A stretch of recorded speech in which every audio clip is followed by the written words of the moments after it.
বুঝে চলি, কারণ আমাদের প্যারালালি 3টে সংসার চালাতে হয়, তো তার জন্য আমাদেরকে বুঝে চলতেই হয়। যারা আমাদের মতো কন্ডিশনে থাকো বা আছো তারা জানো, তাই আমাদেরকে বুঝে চলতে হয়। সব পয়সা মানে সবটা আমরা সেটা করতেও পারি না, কারণ আমাদের সবথেকে বড় কথা একটা ফ্যামিলি আছে, আর সেই ফ্যামিলিটা মানে দেখার রেসপন্সিবিলিটিটা আমাদের। যতই হোক, যাই পারি যতটুকু পারি, নাও পারি, কিন্তু ভবিষ্যতে তো করতে হবে একদম। তার জন্য সব একদম আয়েস মজা করে উড়িয়ে দিই না আমরা। যতটুকু পারি তোমাদের ভালোবাসা যতটুকু হয় ততটুকু আমরা যত্ন করে রেখে দিই, আর বাদ বাকি যতটুকু না করলে নয় ততটুকু। দাদা দোকান থেকে আসার পর হঠাৎ করে একটা বোম ফাটলো, ব্যাস আর কুটুসকে খুঁজে পাওয়া যাবে না। কুটুস এখন হ্যাঁ খুব ভয় পায়। আর আজকে দাদা 10 দিন বাদে স্নান করেছে।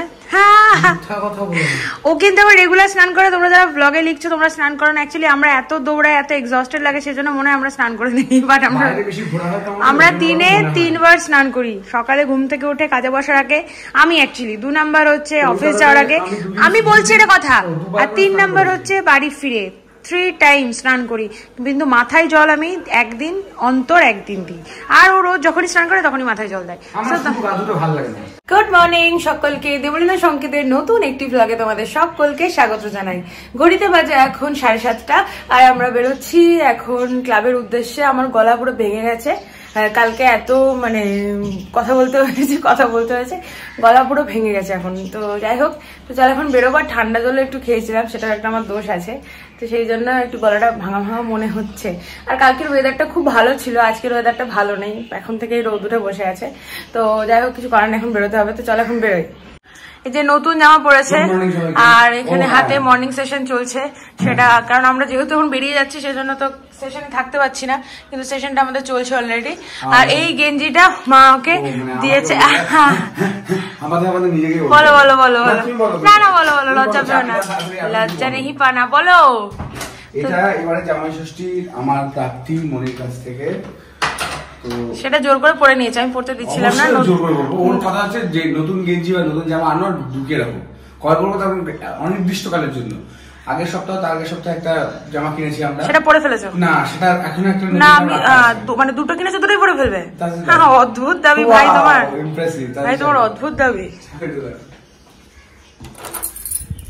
তাড়াতাড়ি তাড়াতাড়ি করবে বলছিল, তাহলে নিজেকে তো জলটা দিতে হতো গেটে। কেমন ব্যাপক। অ্যাকচুয়ালি খিচুড়ি বুদ্ধিটা আজকে আমারই, কারণ আমরা তো এই যে এখানে এসে এত ছোটাছুটি করি যে আলটিমেটলি ঘরে কি আছে না আছে সব ভুলে যাই। খাওয়ার সময় মনে পড়ে যে আমাদের এইগুলো এটা আছে ওটা নেই, যাই হোক প্রতিদিনকার একই গল্প। আজকে রান্না করতে গিয়ে দেখে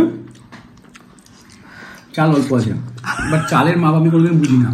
আগে যখন পিকনিক করতাম, নিজের রান্না করতাম নিজেরা, তখনও চালের মাপ বুঝতে পারতাম না, সব বুঝতে পারি কিন্তু চালের মাপটা কতটা লাগবে আমি বুঝতে পারি না। কিন্তু আজকেরটা দেখে মনে হলো আমাদের দুজনের হবে না। যাই হোক, আমি ওকে ডাকলাম, দিয়ে বললাম দেখো তো চালে হবে আমাদের। বলে এই মাতালে কি হবে, এদিকে পাড়ার দোকানগুলো সব বন্ধ হয়ে গেছে, প্রচুর দেরি হয়ে গেছিল। তখন কটা বাজে? তখন মোটামুটি 3:30 বাজে। না না, তার বেশি, 3:15, 3:10 বাজে, কারণ আমরা তো এলামই 3:15 সময়। যাই হোক, বন্ধ। তাই আমি বুদ্ধি দিলাম, একটা কাজ করো, যেটুকু চাল আছে থাক, আর মুসুরির ডালটা দিয়ে দিই, কারণ শুধু কার্বোহাইড্রেট খেলে তো হবে না, প্রোটিনটাও দরকার। কারণ আমাদের প্রোটিন বলতে গেলে কিছু নেই, শুধু ডিম ছিল, একটা করে ডিমের জন্য অমলেট করা হয়েছে। তো দেখলাম যে আর একটু প্রোটিনটা দরকার, তার জন্য একদম দিয়ে দিতে বললাম মুসুরির ডাল। তাহলে কি হলো, একদম খিচুড়ি হয়ে গেল। পেঁয়াজটা ভেজে একটু দিয়ে দিলাম অল্প, জাস্ট তেলে ছেড়ে। দুর্দান্ত হয়েছে খিচুড়িটা, অসাধারণ খিচুড়ি হয়েছে। রান্নাটা কেমন করেছি বলো? খেতে বসার আগে আমাকে বকালা, আর নিজের দিকে খাওয়াই তো হয়ে গেল, মোবাইলটা বন্ধ করে, চার্জ নষ্ট হচ্ছে। সবই তো হয়ে গেল, আমার তো পুরোটাই বাকি। তো কি দেবে ছিল, কি একটা বলছিলাম, ভুলে যাও। হ্যাঁ, আহা দারুণ হয়েছে। খিচুড়িটা করছি, আমার কানের কাছে বলছে খিচুড়িটা খুব ভালো করে করো, খিচুড়িটা খুব ভালো করে। আরে ভালো করে কি করে করবো? না, খিচুড়িটা একটু জম্পেশ করে হলে বেশ খেতে ভালো। হ্যাঁ, খিচুড়িটা জম্পেশ করে করো। জম্পেশ করে কি করো, আমি যেরকম পারি সেরকম তো করবো না। তো যাই হোক, মানে ভালো হয়েছে এবং ভালো লেগেছে, কারণ ভাগ্য খুব ভালো হয়েছে। আলুটাও খুব ভালো, কালকে চন্দ্রমুখী আলু নিয়েছিলাম, আলুটা খুব ভালো, এই জন্য নিয়েছিলাম। চন্দ্রমুখী আলু খেতে খুবই ভালো লাগে, বালি বালি একদম, খুব ভালো লাগে। আর সেদ্ধ খুব তাড়াতাড়ি হয়ে গেছে। চন্দ্রমুখী তাই হয়, দামটা বেশি। কিন্তু চন্দ্রমুখী হলো তাই হয়। তো খেয়ে নি ভাই। একদিন ব্লগে বলেছো যে তোমরা এমন করো যে তোমাদের টাকা পয়সা নেই, সেটা না, তাই বলেছো নাকি কেউ? মানে আমরা খুব বুঝে চলি, কারণ আমাদের প্যারালালি 3টে সংসার চালাতে হয়, তো তার জন্য আমাদেরকে বুঝে চলতেই হয়। যারা আমাদের মতো কন্ডিশনে থাকো বা আছো তারা জানো, তাই আমাদেরকে বুঝে চলতে হয়। সব পয়সা মানে সবটা আমরা সেটা করতেও পারি না, কারণ আমাদের সবথেকে বড় কথা একটা ফ্যামিলি আছে, আর সেই ফ্যামিলিটা মানে দেখার রেসপন্সিবিলিটিটা আমাদের। যতই হোক, যাই পারি, যতটুকু পারি, নাও পারি, কিন্তু ভবিষ্যতে তো করতে হবে একদম। তার জন্য সব একদম আয়েস মজা করে উড়িয়ে দিই না আমরা। যতটুকু পারি তোমাদের ভালোবাসা যতটুকু হয় ততটুকু আমরা যত্ন করে রেখে দিই, আর বাদ বাকি যতটুকু না করলে নয় ততটুকু লাইফস্টাইল লিড করি, এটাই আর কি।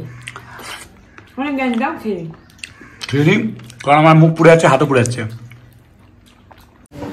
গতকাল লাঞ্চের পর আর ব্লগ করা হয়নি, কারণ তারপর আমরা প্রচন্ড শরীরটা খারাপ হয়ে গেছিল আমার, গলা শুনে বুঝতে পারছো। আপাতত এখন আমরা মানে বহরমপুর যাবো, তাই বেরিয়ে গেছি বাড়ি থেকে। ট্যাক্সিতে উঠে পড়েছি, এখন যাচ্ছি হচ্ছে আমরা কলকাতা স্টেশন। যার যথা টাইমে ট্যাক্সিটা পাওয়া গেছে, এটা একটা বড় ভাগ্যের ব্যাপার। আর ওইদিকে বসে বসে এখানে টিকিট কাটছে। টিকিটটা কেটে নিই, আর একটু শান্তিতে যাওয়া যাবে। এই যে বেলডাঙাতে এসছে আমাদেরকে আম দিতে, ভাবা যায়? দেখা হয়ে গেল, যাক দেখা হয়ে গেল। এক ব্যাগ আসি, টাটা।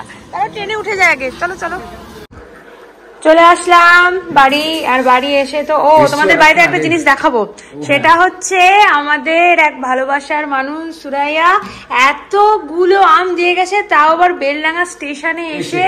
এবং ওকে আমি বলেছিলাম, হ্যাঁ, এবং ওকে আমরা বলেছিলাম যে আমি জিজ্ঞাসা করেছিলাম তুমি কেন আসছো, বলে আমি কাজে আসছি, কিন্তু আমার মনে হয় কোনো কাজে টাজে আসেনি, শুধু আম দিতে এসছে আমাকে। ও তো প্রচুর বকা খাবে, অতটা রোদে এসছে। হ্যাঁ, সঙ্গে সঙ্গে চলে গেল। আমি আর ওকে ফোন করা হয়নি, ওকে ফোন করবো, বকা দিতে হয় ভালো করে। আর আমরা খেতে বসে পড়লাম, কারণ এবার বেরোতে হবে অফিসের জন্য। মা করে গেছে আজকে মুসুরির ডাল পাতলা করে, এদিকে পটলের পোস্ত, আর এদিকে হচ্ছে ডিম সেদ্ধ। এই ডিমটা আমার হচ্ছে খোসাটা, আর ওর হচ্ছে কুসুমটা। চল এখন খেয়ে নি। আমার গলা পুরো ভেঙে গেছে, পুরো গলা ভেঙে গেছে। আমরা বুঝতেই পারছো ব্লগে কি অবস্থা আমার। আজকে সন্ধ্যাবেলায় একটা গান গাইবে তোমার। চলো খেয়ে নি। একদম এই রৌদ্রে প্রচন্ড আরামের স্নান চলছে এদিকে। ওই এই দেখ কুদুস, হ্যাঁ খুব আরাম লেগেছে। চোখ মুখ এত বন্ধ হয়েছে, এবার ঘুমাবে স্নান টান করে টরে, তাই না বলো? দাদা দোকান থেকে আসার পর হঠাৎ করে একটা বোম ফাটলো, ব্যাস। আর কুটুসকে খুঁজে পাওয়া যাবে না। কুটুস এখন, হ্যাঁ খুব ভয় পায়। আর আজকে দাদা 10 দিন বাদে স্নান করেছে।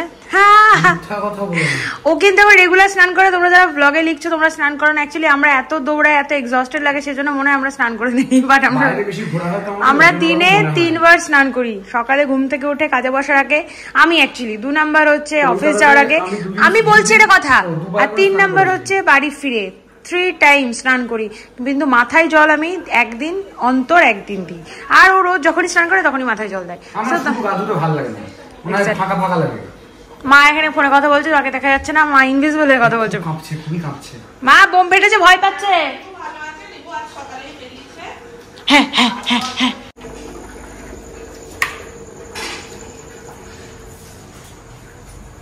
মা এটা তোমার জন্য।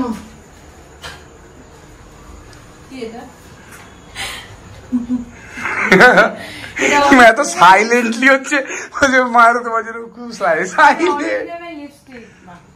কি জানো এটা? কি নাম? কি লিলি লিলি জানি না।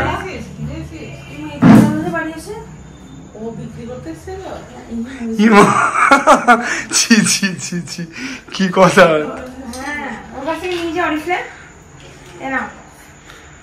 এটা হচ্ছে তোমার এই সেটটা পরে দেখো, তোমার সেই নুট সেট একটা পরতে না তুমি, তারপরে সেটা বাদ দিয়ে একটা অন্য সেট পরতে লাগলা, এটা তোমাকে দিলাম। আজকের মতো খাওয়া দাওয়া ডান। আর সবচেয়ে শেষে যেটা ছিল কাজ, এই যে জল ভরা, সেসবও হয়ে গেল। তো এবার ফাইনালি শোয়ার পালা। তো আজকের মতো ব্লগটা এখানেই শেষ করব। দেখা হচ্ছে আবার নেক্সট ব্লগে। সবাই খুব ভালো থেকো, সুস্থ থেকো, আর অবশ্যই দেবলিনের সঙ্গেতে পাশে থেকো। আজকের মতো টাটা, গুড নাইট।